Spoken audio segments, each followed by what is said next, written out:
Hi guys, in this video I'll teach you how to find stitched videos on TikTok. So when we search for stitched video, we want to write it the way that it gets created when when you create a stitch with someone else. So for example, in this video, if I wanted to create a stitch, quickly show you here. I'll just go to the side here, click stitch, then use that part of the video. And now I'm just going to record a bit of video myself so I can make a stitch. Then I click the tick. Next.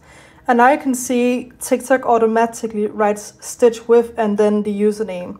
So when we search,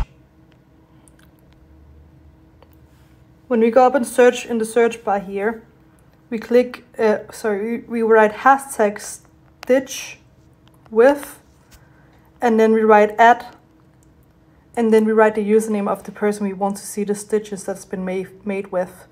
So for example here, let's do Disney UK, like it says Disney UK. What? And here we go, and now we can see all the stitches that's been made with Disney UK. And that's it.